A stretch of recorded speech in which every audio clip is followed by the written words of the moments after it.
हमारा चुनाव आयोग बांग्लादेश के चुनाव आयोग की तरह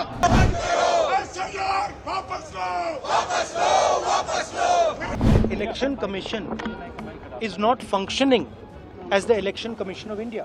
इंडिया गठबंधन के सांसदों ने लगातार चौथे दिन चुनाव आयोग द्वारा बिहार में चल रहे विशेष गहन पुनरीक्षण यानी SIR के खिलाफ विरोध प्रदर्शन किया। विपक्षी दल मॉनसून सत्र की शुरुआत से ही लोकसभा और राज्यसभा में इस पुनरीक्षण प्रक्रिया पर चर्चा की मांग कर रहे हैं और हर दिन स्थगन प्रस्ताव पेश कर रहे हैं।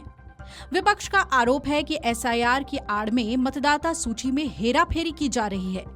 SIR को लेकर पटना से लेकर दिल्ली तक सरकार के खिलाफ विरोध प्रदर्शन जारी है। इसी बीच सोशल मीडिया पर एक वीडियो जमकर वायरल हो रहा है, जिसमें कांग्रेस सांसद प्रियंका गांधी का साथ देने के लिए सोनिया गांधी पहुंची हैं। प्रियंका गांधी और सोनिया गांधी ने अन्य विपक्षी सांसदों के साथ संसद परिसर में बिहार में मतदाता सूची पुनरीक्षण मामले पर विरोध प्रदर्शन किया। SIR लोकतंत्र पर हमला लिखे बैनर लेकर सांसद मकर द्वार पर खड़े हो गए और मांग की कि मतदाता सूची संशोधन को रोका जाए। जरा देखिए ये video.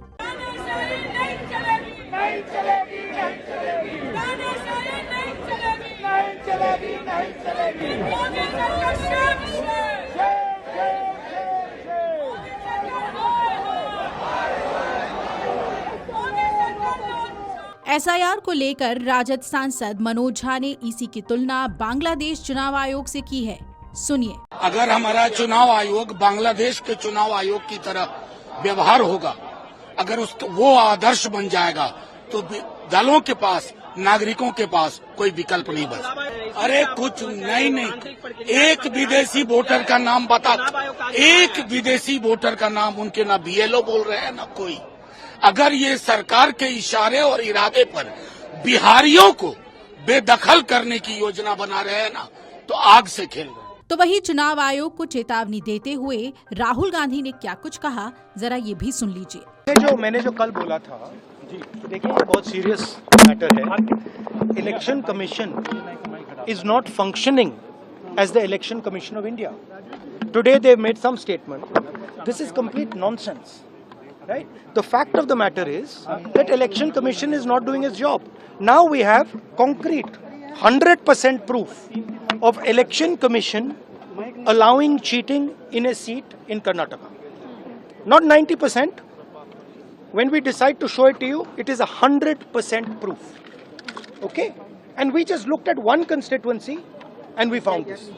And I'm absolutely convinced that constituency after constituency, this is the drama that is taking place. Okay? Thousands and thousands of new voters.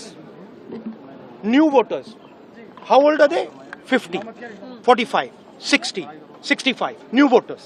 Thousands and thousands and thousands, one constituency. Yes. And this is one thing, right? Voter deletion, voter addition. New voters who are 18, who are way above 18. So we have caught them. Okay, and I want to send a message to Election Commission. Yes, sir. If you think you're going to get away with this, if your officers think you're going to get away with this, you're mistaken. You're not going to get away with it.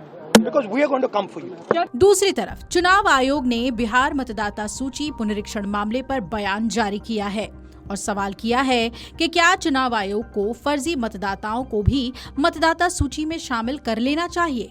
चुनाव आयोग ने बिहार मतदाता सूची पुनरीक्षण मामले पर हो रही आलोचना को लेकर कहा कि भारत का संविधान भारतीय लोकतंत्र की जननी है, तो क्या विरोध से डरकर चुनाव आयोग को कुछ लोगों के दबाव में भ्रमित हो जाना चाहिए और उन लोगों का रास्ता साफ कर देना चाहिए जो मृत मतदाताओं के नाम पर फर्जी मतदान करते हैं, जो मतदाता स्थायी तौर पर पलायन कर गए हैं, जो मतदाता फर्जी हैं या विदेशी हैं। क्या उन्हें संविधान के खिलाफ जाकर पहले बिहार में और फिर पूरे देश में मतदान करने दें?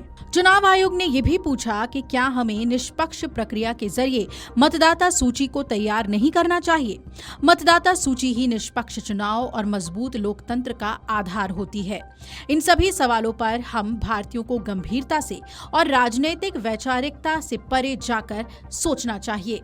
इन सभी मुद्दों पर अब गंभीरता से विचार करने का सही समय आ गया है। वीडियो डेस्क, अमर उजाला.com। अगर आप ये वीडियो YouTube पर देख रहे हैं तो हमारे चैनल को सब्सक्राइब कर बेल आइकन दबाएं और Facebook पर देख रहे हैं तो हमारे पेज को लाइक करें।